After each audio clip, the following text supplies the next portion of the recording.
त्याच्यामध्ये शस्त्र देखील होते आणि त्याला विरोध करण्याचं काम ह्या आमच्या अरविंद वैश्यने केलं आणि दुर्दैवाने पोलिसांच्या समोर त्याचा खून झाला।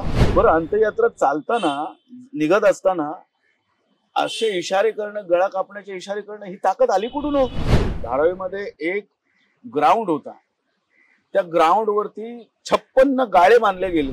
लँड जिहाद हा शब्द बरोबर आहे। ते जागा,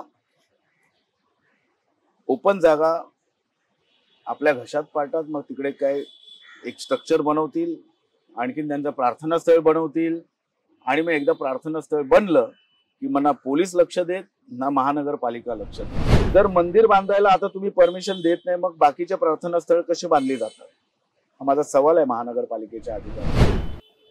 दक्षिण मध्य मुंबई हा भाजप आणि शिवसेनेच्या महायुतीचा बालेकिल्ला। विधानसभेला 3 आणि विधान परिषदेला 1 आमदार, त्याचबरोबर मुंबई महापालिकेतल्या नगरसेवकांची मोठी ताकद महायुतीच्या पाठीशी आहे। तरी देखील लोकसभेला त्यांना पराभवाला सामोरं जावं लागलं। लोकसभेच्या या निकालाचे विधानसभेवरती काही पडसाद उमटतील का?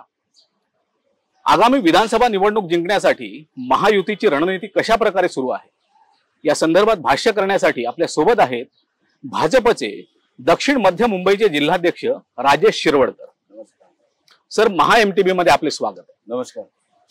लोकसभेला एवढी ताकद लावून देखील महायुतीला पराभवाला सामोरे जावं, या निकालाचं विश्लेषण कशा पद्धतीने कराल आणि आगामी निवडणुकीवरती, विधानसभेवरती त्याचे काही परिणाम होतील असं वाटतंय का? आपण पाहिलं असाल, गेल्या 10 वर्षामध्ये माननीय प्रधानमंत्रीजींनी ज्या पद्धतीने आपल्या सरकारच्या माध्यमातून देशाला एका वेगळ्या उंचीवरती घेऊन गेले होते आणि ही गोष्ट विरोधकांना चांगली माहिती होती की विकासाच्या मुद्द्यावरती आपण एनडीएला हरवू शकत नाही। त्यामुळे 2019 पासून ह्या लोकांनी फेक नेरेटिव्ह करण्याचा प्रयत्न केला आणि त्यात ते काही अंशतः जिंकले। संविधान बदलणार आणि अशा प्रकारचं मग अल्पसंख्याकाबद्दलचं वक्तव्य त्याने केलं। अनेक ठिकाणी आंदोलनं उभी केली। अनेक राज्यांमध्ये जातीपातीचं जे 60 वर्षाचं कुकर्म काँग्रेस आणि तत्सम त्यांच्या पक्षाच्या बरोबर असलेल्या लोकांचं आहे, ते त्यांनी ह्या 2019 पासून त्याचा तुम्ही जर एक कालखंड बघत गेलेत, एक वर्षाचं, तर प्रत्येक राज्यामध्ये ज्या जातीचं वर्चस्व आहे, म्हणजे आता मी गुजरातच्या इलेक्शनला गेलेलो त्यावेळेला पटेल यांचं आंदोलन, नंतर राजस्थानमध्ये तुम्ही बघाल की गुज्जरांचं आंदोलन आणि आता महाराष्ट्रामध्ये आपण पाहतोय मराठ्यांचं आंदोलन। हे असं जातीपातीचं फोडा आणि राज्य करा हे इंग्रजांपासून आलेलं तंत्र काँग्रेस गेल्या 60 वर्षापासून करते आणि त्यात काही अंशतः जे स्थानिक नेतृत्व आहे त्या जातीचे ते त्याला बळी पडले किंवा त्यांच्या पक्षातले असल्या कारणाने त्यांनी त्याच्याकडे ह्या फेक नेरेटिव्हसाठी त्यांनी मोठी भूमिका त्या ग्रुपच्या नेत्यांनी केली। आणि संविधानाबद्दल, खरं तर संविधानाचा सन्मान परमपूज्य डॉक्टर बाबासाहेब आंबेडकरांबद्दल असलेली आस्था हे गेल्या 10 वर्षाच्या माननीय प्रधानमंत्रीजींच्या कार्यकालामध्ये आपल्याला दिसेल। 15 वर्षापूर्वी काँग्रेस आणि राष्ट्रवादी त्यावेळेची त्यांचे 15 वर्ष महाराष्ट्रात राज्य होतं, त्यावेळेला इंदू मिलची जागा ती त्यांनी कधीच दिली नव्हती। परंतु केंद्रामध्ये आणि महाराष्ट्रामध्ये ज्या वेळेला युतीचं सरकार आलं आणि नरेंद्र मोदीजी ज्या वेळेला पंतप्रधान झाले, त्यावेळेला आपण पाहिलं असेल की इंदू मिलची जागा त्यांनी 15 महिन्यामध्ये हस्तांतरित केली आणि एक आंतरराष्ट्रीय दर्जाचं स्मारक तिकडे होतं। मी विश्लेषण याच्यासाठी देतोय की फेक नेरेटिव्ह ह्या लोकांनी कशा प्रकारे 2019 पासून चालू करत आलेलं, यांच्यासाठी दंगे घडवणं, जातीपातीमध्ये द्वेष पसरवणं ही मोठी गोष्ट नाही, त्याच्यासाठी त्यांना खंत देखील नाहीये। त्यांना फक्त सरकारमध्ये कसं राहता येईल किंवा सरकार कसं बनवता येईल यासाठी जी इंडिया आघाडी बनलेली आहे त्यांचे एक एक नेते बघा, आणि त्या त्या राज्यामध्ये जर त्यांची सरकार आहे त्या तिथे काय अराजकता आहे आपण बघा. आणि काही अंशाने या फेक नेरेटिव्हचा परिणाम झाला. आम्ही काही ठिकाणी सोशल मीडियामध्ये कमी पडलो, त्याचा उहापोह महाराष्ट्राच्या आमच्या नेत्यांनी त्याचा केलेला आहे, काही बदल घडवलेले आहेत. पण येणाऱ्या काळामध्ये त्या लोकांनी जो फेक नेरेटिव्ह केला होता तो अत्यंत हाय पिच वरती केला होता. त्यांना असं वाटत होतं की 2024 मध्ये ते निवडून येतील, आणि ते जेवढे होते ते 99 पर्यंत येऊन थांबले, आणि त्यांची इंडिया आघाडी मिळून 232च्या पुढे जात नव्हते. हे अशा पद्धतीने त्यांनी जे राजकारण केलं त्याला छेद देण्याचं काम आता संपूर्ण देशामध्ये भारतीय जनता पक्ष करणार आहे. बूथ लेवलवरती 50 प्रमुखांपर्यंत पोहोचण्याचं काम, आणि जे बूथ आमचे मायनस आहेत किंवा बी कॅटेगरी किंवा सी कॅटेगरीतले आहेत त्या तिथे आम्ही अल्पसंख्याकांना पण भेटणार आहोत, आम्ही दलित बांधवांना पण भेटणार आहोत, आणि त्या तिथे त्या कार्यकर्त्यांना त्या बूथमध्ये आम्ही जोडून घेण्याचं आमचं काम चालू आहे. आमच्या महायुतीच्या सर्व नेत्यांमध्ये समन्वय चांगला आहे, मंडल स्तरावरती समन्वय आहे. त्यांचे शाखा प्रमुख असतील, त्यांचे विभाग प्रमुख असतील, अशा लोकांचं आमचं भेटीगाठी आहेत, बैठका आहेत, आणि आगामी रणनीती करून आम्ही निश्चित पद्धतीने जो फेक नेरेटिव्हचा एक हाय पिच वरती त्यांनी अपप्रचार केला होता त्याला ह्या वेळेला आम्ही नक्कीच छळ देऊ. संविधानकर्ते डॉक्टर बाबासाहेब आंबेडकरांचं वास्तव्य या विभागात होतं. त्या मतदारसंघात संविधान बदलाच्या फेक नॅरेटिव्हला सामोरं जावं लागतं, हे दुर्दैव म्हणायचं नाही.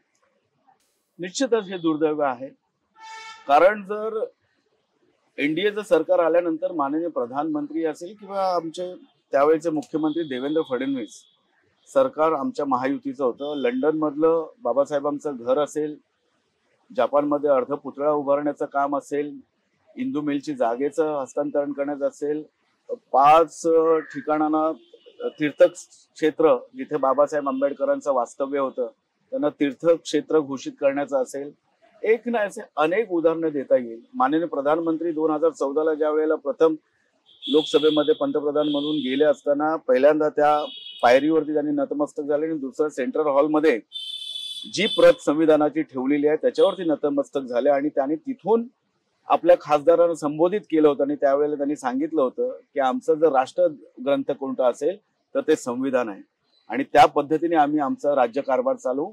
आणि गेल्या 10 वर्षामध्ये सबका साथ, सबका विकास, सबका विश्वास और सबका प्रयास ह्या नाऱ्यांनी त्यांनी काम केलं. पण विरोधकांना विकास नको आहे, विरोधकांना ह्या देशामध्ये अराजकता माजवायची आहे, जातीपातीमध्ये भांडणं लावायची आहेत, आणि आपली राजकीय पोळी भाजायची.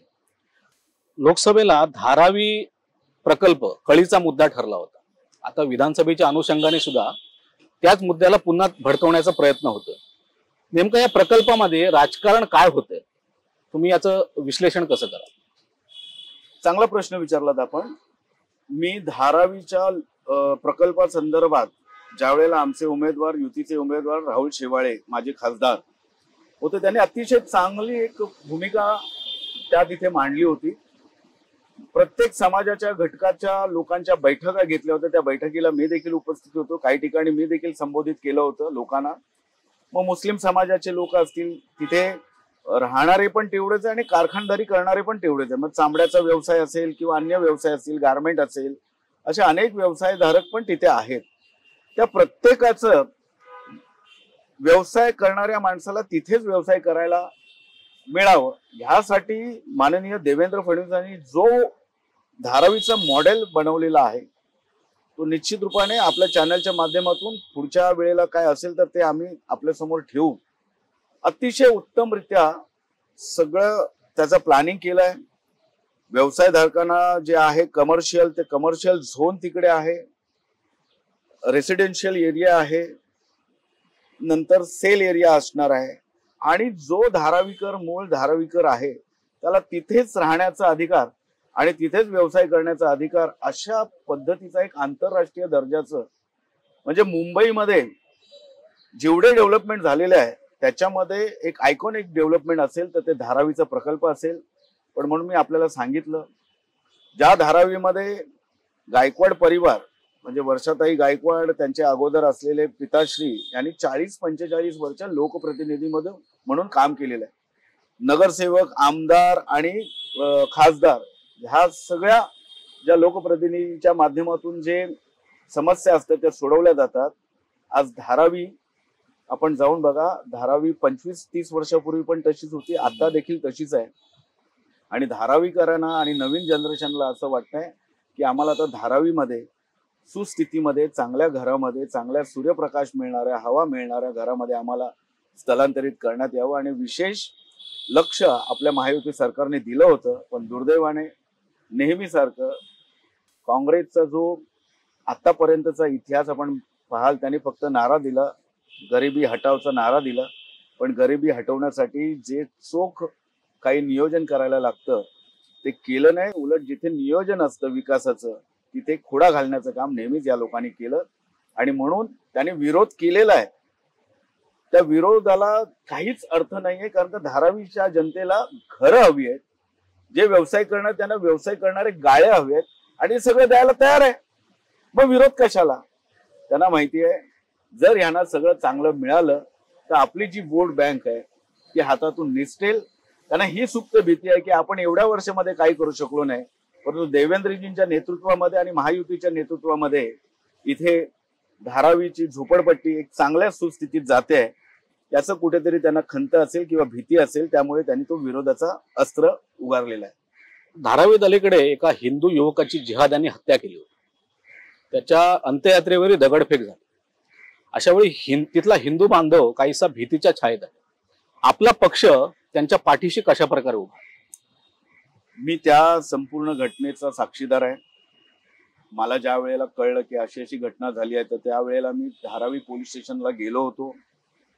आमचे नेते देखील तिकडे पोहोचले होते. स्थानिक कार्यकर्ते, परिवार कार्यकर्ते सगळे तिथे होते. त्यांच्यामध्ये आक्रोश होता आणि साहजिकच आहे, एक 25 वर्षाचा नुसती ती एक घटना नाही. आपण तिकडे पालघरला जी घटना झाली उरणला यशस्वी शिंदे, किती भयानकरित्या तिला मारलं गेलं. धारावीमध्ये आज जे नशा करणाऱ्यांची संख्या जी वाढलेली आहे, आता कसं आहे, अशा काही घटना घडल्या की मग ते गांजा पिणारे किंवा नशा करणारे आहे असं एक वावडी उठवली जाते. नशा करणारे आहेत, गांजा फुकणारे आहेत, पण असामाजिक तत्व देखील आहेत, ते अस्थिर करायला बघतात.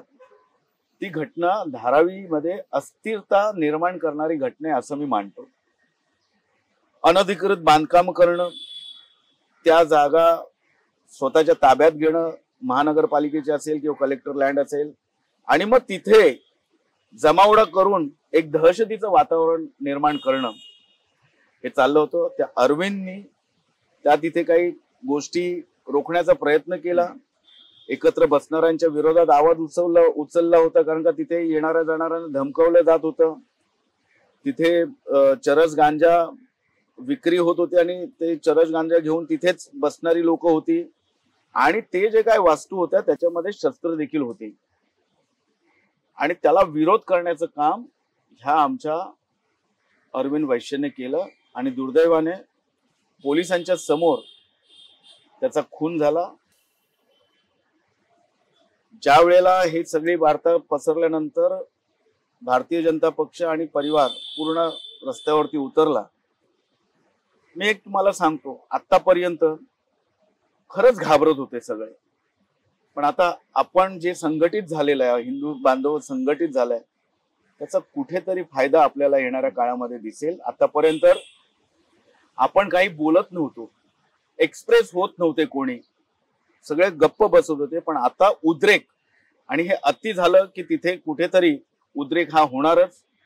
आम्हाला कोणाला त्रास द्यायचा नव्हता किंवा कोणाच्या विरोधात षडयंत्र करून त्याला आत टाकायचं नव्हतं. जे चूक आहे ते चूक आहे, आणि त्याला जे पाठीची घालणार आहेत त्यांच्या विरोधात देखील आम्ही उभे राहणार आहोत. अहो, साधी गोष्ट सांगतो आपल्याला, सगळी लोक येऊन गेली, ते गरीब बिचारे, त्याचे वडील आई आम्ही पाहिलंय. फार गरीब लोक होती, त्यांना आर्थिक मदत केली. श्रद्धांजलीची सभा झाली, त्यात देखील आर्थिक मदत दिली. आर्थिक मदत देणं हे त्या परिवाराचं सांत्वन करणं नाही आहे. त्यांच्या घरचा एक तरुण मुलगा गेलेला आहे. परंतु तुमच्या खासदार वर्षा गायकवाड 40-45 वर्ष, तुमचे वडील, नंतर तुम्ही, आणि आता तुम्ही तुमच्या बहिणीला तिकडे प्रोजेक्ट करता. तुम्हाला असं कधी वाटलंच नाही की त्या अरविंदच्या घरी जावं, त्याच्या आई वडिलांना सांत्वनपर 2 शब्द बोलावं? अहो, वर्षा गायकवाड सोडा, ते काँग्रेसी मानसिकतेचे आहेत, ते जाणार नाहीत. पण उद्धव बाळासाहेब ठाकरे, हिंदू मुलगा मरतोय, नाहक बळी जातोय, तुम्ही त्याच्याबद्दल काही बोलत नाही आणि तुम्ही काहीच त्यांना हे करत नाही. बरं, अंत्ययात्रा चालताना, निघत असताना असे इशारे करणं, गळा कापण्याचे इशारे करणं, ही ताकद आली कुठून हो? ही ताकद त्यांच्याकडे येते कुठून आणि एवढा माज येतो कुठून?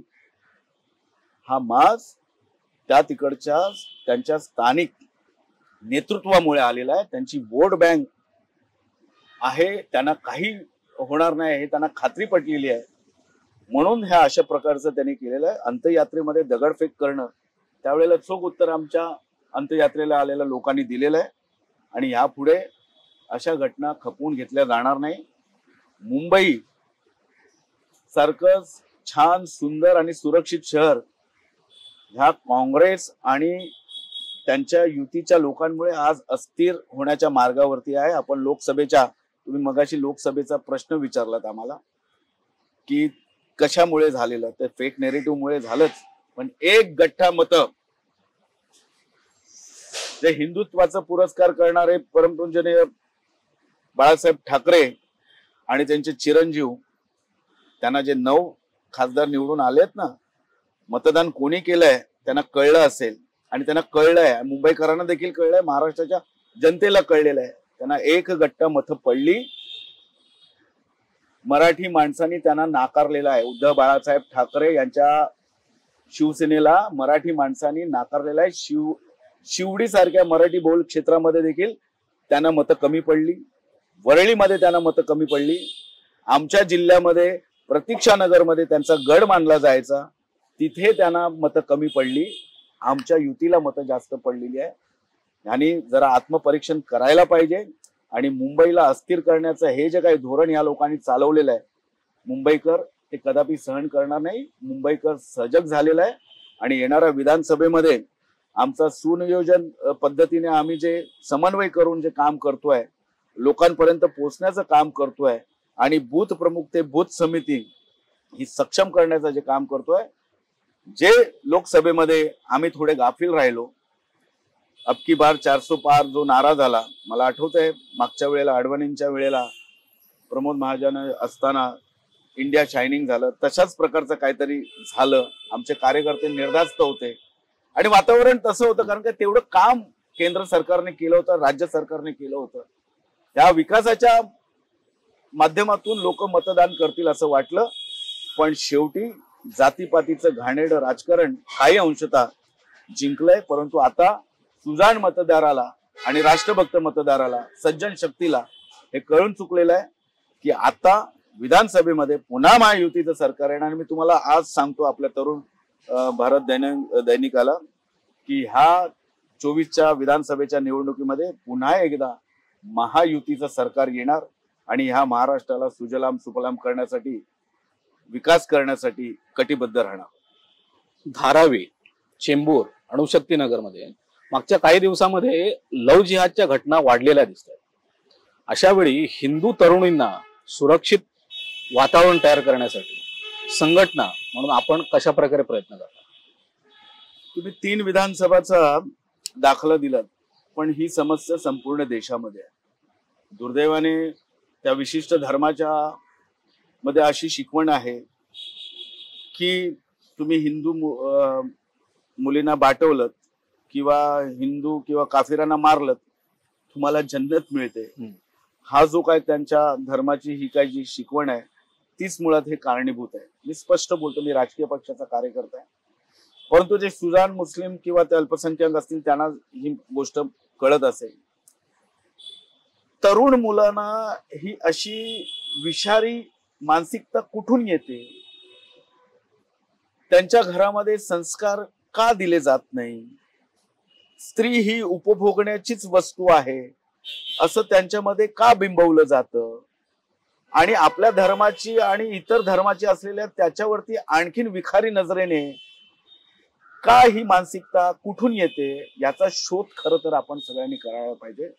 मी वास्तविकता तर आपल्या उपसंपादिका आहेत त्यांचं अभिनंदन करेन. त्यांनी 200 सभा घेतलेल्या आहेत आणि त्या सभेच्या माध्यमातून त्यांनी प्रत्येक गाव पाड्यामध्ये जाऊन या लव जिहाद बद्दल जी जनजागृती केली आहे ती वाखणण्यासारखी आहे.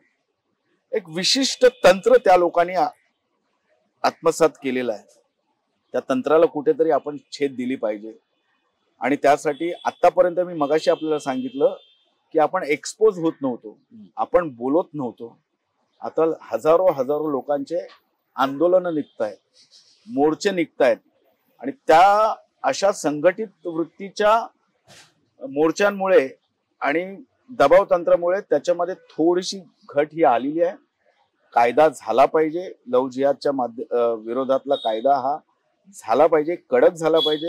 मी उत्तर प्रदेश सरकारचं अभिनंदन करेन, त्यांनी हा लव जिहाद कायदा आणलेला आहे आणि तोच महाराष्ट्रामध्ये देखील आपण करणार. आणि जो अशा पद्धतीने फसवून धमकी देऊन आमच्या हिंदू मुलींना बाटवण्याचा प्रयत्न करत असेल आणि अशा पद्धतीने तिचा छळ करणार असेल तर त्याला कदापि सोडणार नाही आणि संघटित वृत्तीने आम्ही त्याचा मुकाबला करू.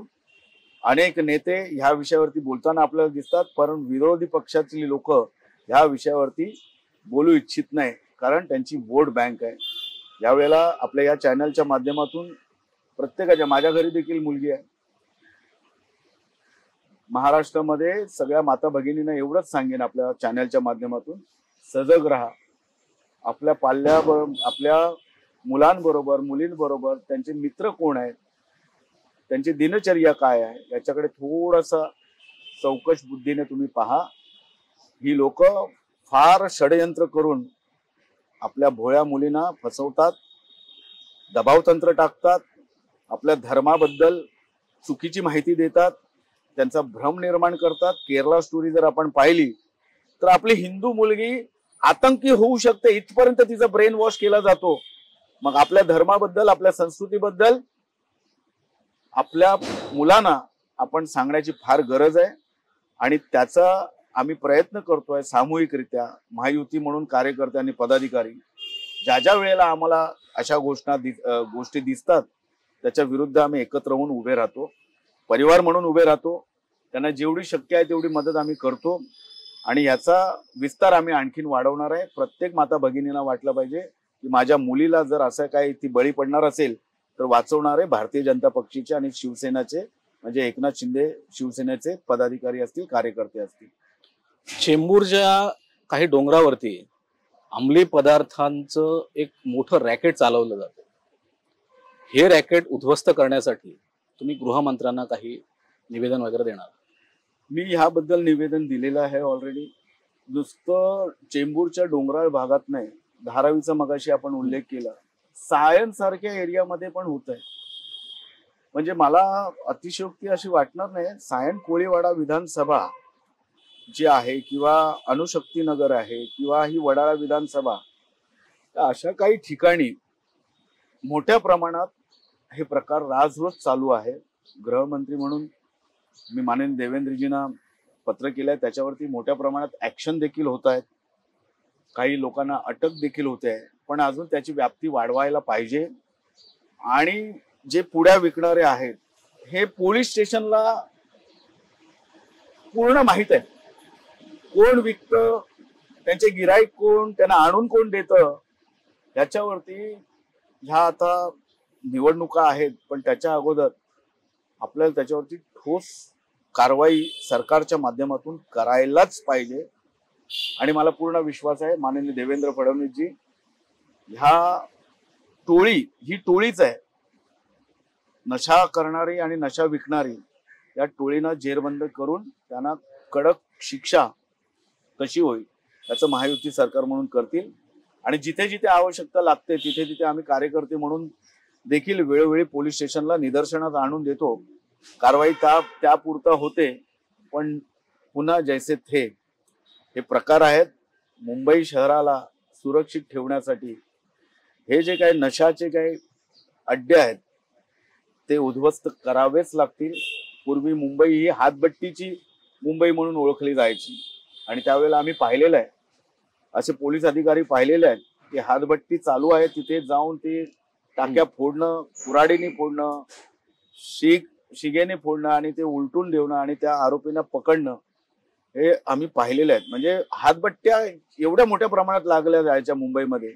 आता त्या हातभट्ट्याची जागा चरस आणि गांजा विकणाऱ्यांनी घेतलेली आहे. त्यांचे देखील अड्डे उद्ध्वस्त करावेच लागतील आणि ह्याला बळी पडणारा साधा सरळ जाणारा कॉलेजमध्ये जाणारा मुलगा मुलगी आणि त्यांचं आयुष्य, एकदा का ती लत लागली की त्यांचं आयुष्य उद्ध्वस्त होतं, त्यांचं जीवन उद्ध्वस्त होतं आणि पर्यायाने त्यांचा परिवार उद्ध्वस्त होतं. यासाठी कडक कारवाई झाली पाहिजे याची मागणी आम्ही केलेलीच आहे. पुन्हा शिष्टमंडळ आम्ही देवेंद्रजींकडे जाणार आहोत आणि ह्याच्यावरती योग्य कारवाई करा. आणि हे मुंबई शहराची आहे, पूर्ण आपल्या 3 विधानसभामध्ये नाही आहे, मुंबई शहरामध्ये हा विळखा बसलेला आहे. हळूहळू होतोय, बंद होतात, ज्यांना अटक होत आहे मग आणखीन दुसरं होतं. जसं आतंकवादी कधीच संपत नाही, त्यांची मानसिकता संपवायला पाहिजे. जे जिथून त्यांना संस्कार मिळतात ना ते अड्डे आहेत ना ते उद्ध्वस्त केल्याशिवाय आतंकवादी संपणार नाही या देशामध्ये.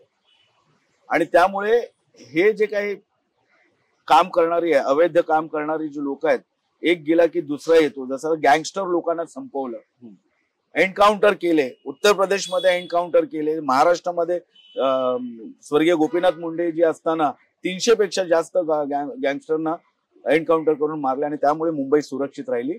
आता गँगस्टर चाकू आणि बंदुका घेऊन नाही आहेत, गँगस्टर आणि त्यांच्या गँगच्या माध्यमातून हे जे काही विष आज समाजामध्ये पेरलं जात आहे ना, तिथे देखील वेळ पडल्यास एन्काउंटर करावंच लागेल. कारण का भावी पिढी व्यसनाधीन आणि त्यांचं घर उद्ध्वस्त नाही होऊ नये म्हणून ह्या लोकांना एकतर जबर शिक्षा झालीच पाहिजे. लँड जिहादचे काही प्रकार मुंबईभर सुरू आहेत, दक्षिण मध्य मुंबईत असे काही प्रकार सुरू आहेत. मी आपल्याला सांगितलं ना मगाशी की धारावीमध्ये असे प्रकार आहेत. धारावीमध्ये एक ग्राउंड होता, त्या ग्राउंड वरती 56 गाळे बांधले गेलेले आहेत. त्याच्यावरती स्थानिक पातळीवरती स्थानिक कार्यकर्त्यांनी महानगरपालिकेमध्ये पत्रव्यवहार केला, तक्रारी केल्या. मी स्वतः तक्रार केलेली आहे, DMC ना भेटलोय, पण त्यांनी सांगितलं की ते आता कोर्टामध्ये गेलाय म्हणून आणि त्याच्यासाठी स्पेशल वकील ठेवलाय. ह्या काही गोष्टी अशा आहेत की संगनमताशिवाय काय होत नाही. आणि मी सरळ आरोप करतो महानगरपालिकेवरती आता, कारण का आता सरकार कोणाचं नाही आहे, प्रशासक म्हणून महानगरपालिका आहे. महानगरपालिकेच्या अधिकाऱ्यांवरती अगोदर कारवाई झाली पाहिजे. 56 गाळे ओपन ग्राउंड वरती, जिथे ग्राउंड आता धारावी विभागामध्ये ग्राउंड राहिलेलंच नाही आहे. त्या ग्राउंड मध्ये एकतर एन्क्रोचमेंट झालेलं आहे, झोपड्या बनलेल्या आहेत, खेळायला लोकांना जागा नाहीत. धारावीतली मुलं मग सायन्स सारख्या आणि माटुंग्यामध्ये येऊन खेळायला येतात. का धारावीतल्या लोकांना खेळायला जागा नको? आणि ह्या लोकांनी, काही लोक असामाजिक तत्व आहेत, ते पाणपोईच्या माध्यमातून किंवा वाचनालयाच्या माध्यमातून अशा काही शेड्स वगैरे बांधून ते जागा गिळंकृत करण्याचा प्रयत्न करतात.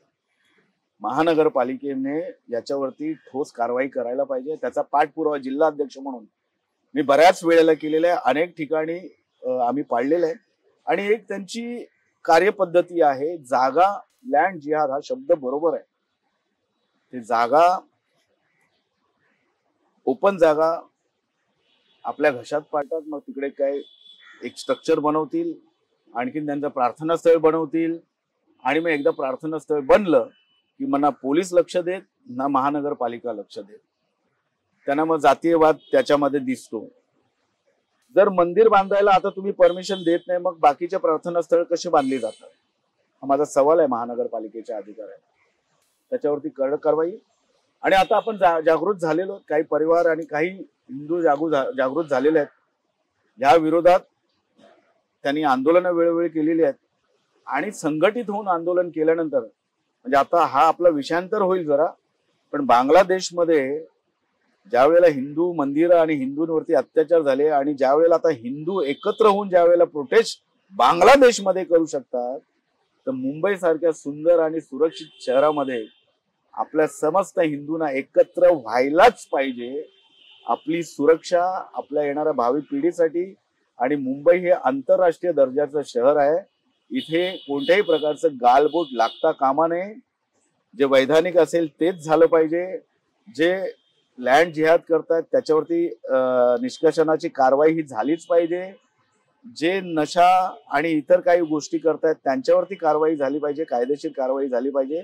कायदा आणि सुव्यवस्था ही राखलीच गेली पाहिजे. कारण का आता ज्या पद्धतीने मुंबईचा विकास होतोय, खरंच गर्व वाटतोय की आम्ही मुंबई शहरामध्ये राहतोय. त्या मुंबई शहराने आम्हाला काय काय दिलेलं आहे. सगळ्यांना मुंबई शहरामध्ये आलेल्या माणसाला कधीच उपाशी झोपवलेलं नाही. पण जर ही स्थिती, नशेडी लोकांची स्थिती आणि लँड जिहाद करणाऱ्यांची स्थिती जर अशी दिवसेंदिवस वाढत राहिली तर मात्र मुंबईमध्ये अराजकता निर्माण होईल. आपण बोललात ते बरोबर बोललात. अणुशक्तीनगरमध्ये अशा प्रकारचे 7 ते 8 हजार लोकांना तिकडे आणून बसवलं गेलेलं आहे. त्यांची एक स्पेशल यंत्रणा चालू आहे. त्यांना आधार कार्ड पासून, रेशन कार्ड पासून, तिकडचे मागचे आमदार असतील किंवा त्यांचे असलेले नेते, या लोकांनी एक यंत्रणा बनवलेली आहे. आलेल्या व्यक्तीला चटकन प्रूफ बनवून देणं. आणि सेम वडाळ्यामध्ये काही अंशतः चालू आहे, सायनमध्ये तर मोठ्या प्रमाणात चालू आहे. सायनमध्ये देखील 3 ते 4 हजार कलेक्टर लँड वरती, सॉल्ट पॅन्ट वरती अशा प्रकारचे अनधिकृत बांधकाम चालू आहे. त्याच्या तक्रारी आम्ही केलेल्या आहेत. त्याचे पेपर्स मी आपल्याला दाखवू शकतो. परंतु आता महानगरपालिकेवरती कोणाचाही अंकुश नसला नाहीये. त्यामुळे अधिकारी जे खालच्या लेवलचे अधिकारी आहेत ते चिरीमिरी घेऊन, मला बोलायला काहीच मी मागे करणार नाही. माझी पत्नी 2 वेळची नगरसेविका आहे आणि महानगरपालिका मी जवळून पाहिलेली आहे. त्यामुळे हे जे काही चाललेलं आहे ते जरा मुंबई शहरासाठी योग्य स्थिती नाही आहे. आपण कुठेतरी मुंबई शहराला भविष्यामध्ये काहीतरी खतरा निर्माण होईल याच्यासाठी अधिकाऱ्यांना देखील विनंती आहे की आपण ज्या काही अनधिकृत बांधकामांना वरदहस्त देत आहे किंवा परवानगी देत आहे ते जरा थांबवा. मुंबईचं एक क्षेत्रफळ ठरलेलं आहे. मुंबई पूर्वी अशी होती, आता मुंबई अशी झालेली आहे, उभी झालेली आहे. ती अजून वाढू शकणार नाहीये. आणि मुंबईमध्ये अनधिकृत बांधकामांना आळा हा बसलाच पाहिजे. ह्या मुंबई शहरामध्ये कोळी, आगरी ही जी लोक आहे, मूळ लोक आहे, यांना इथे घर मिळालं पाहिजे. झोपडीधारकांना घरं मिळतात पण चाळीत राहणाऱ्यांना अजून बिल्डिंगचं डेव्हलपमेंट होत नाही. याच्याकडे देखील आम्ही पाठपुरावा केला आणि अभिनंदन करेन आमच्या महायुती सरकारचं, देवेंद्रजींचं, एकनाथजींचं, अजित पवार साहेबांचं, की त्यांनी एक चांगला एक कायदा बनवलेला आहे. मुंबईच्या मराठी माणसाचे जो जिथे आहे तिथेच डेव्हलपमेंट करून देणार आणि मुंबईकर हा मुंबईमध्येच राहणार. त्याचं जिवंत उदाहरण बीडीडी चाळ आहे, पोलीस कॉलनी आहे, जे आमच्या आमदारांनी पोलीस हाऊसिंग कॉलनीचा विषय धरलेला आहे. त्यामुळे 50,000 पोलीस कुटुंब आहेत. राहिला ना मराठी माणूस आमचा मुंबईमध्ये. बीडीडी चाळीमध्ये सगळे मराठी कुटुंब आहेत, राहिले ना आमचे मुंबई. 25 वर्षाच्या बाळासाहेबांच्या उद्धव ठाकरेंनी 25 वर्ष ज्या वेळेला महानगरपालिकेमध्ये सत्ता होती, मला आठवतंय मी एका निवडणुकीला डोंबिवलीला ज्या वेळेला जाताना 20 दिवस जात होतो आणि रोज कारनी जाताना रोज 2-3 कुटुंब मला त्या दिशेला जाताना दिसायचे. मराठी कुटुंब पेहरावरून कळायचं टेम्पोतून सामान घेऊन चाललेले. किती आता टक्के राहिलो आपण? मागच्या निवडणुकीला 23% मराठी होते, आता आणखीन तो आकडा खाली झालाय. याला जबाबदार कोण? आणि आपल्या भाषणामध्ये मराठी मराठी मराठी बाणा नुसतं आपण तुम्ही भाषण करत राहिलात, परंतु मराठी माणसाला हद्दपार करण्याचं पाप उद्धवजी तुमच्या सेनेने केलं. ज्या बाळासाहेबांनी साधा कार्यकर्त्याला उभा करून मोठं केलं, पण तुम्ही कट कमिशनच्या माध्यमातून आमच्या मराठी माणसाला या मुंबईच्या बाहेर नेण्याचं पाप तुम्ही केलेलं आहे. आता तरी डोळे उघडा. आणि आता मुंबई कोणाच्या घशात घालायला चाललाय, कोणत्या हिरव्या पिळावळ्याच्या घशात घालायला चाललाय? त्यांच्या मताने तुम्ही एक निवडणूक जिंकाल, पण येणारी पिढी तुमच्या या मताच्या लालसेपायी बर्बाद होईल. ते बर्बाद ह्या मुंबईकरांना करू नका, मराठी माणसाला बर्बाद करू नका. आणि आमच्या नेत्यांना वाटेल ते बोलू नका. आम्हाला हे जे कोणी अनधिकृत बांधकाम करतायत त्यांच्या विरोधात संघर्ष आम्ही करणार आहोत. तसा युती सरकारचा धर्म आम्ही पाळणार आहोत आणि मुंबईला सुरक्षित करणार आहोत. धन्यवाद सर, महाएमटीव्हीशी संवाद साधल्याबद्दल. धन्यवाद. तर हे होते दक्षिण मध्य मुंबईचे जिल्हाध्यक्ष राजेश शिरवडकर. लँड जिहाद, लव जिहाद विरोधात संघर्ष करतानाच महायुती म्हणून आगामी विधानसभेला सामोरे जाण्याचा विश्वास त्यांनी व्यक्त केलेला आहे. कॅमेरामन साक्षात सावंत आणि आलेख चाळकेसह मी सुहास शेलार, महाएमटीव्ही, मुंबई.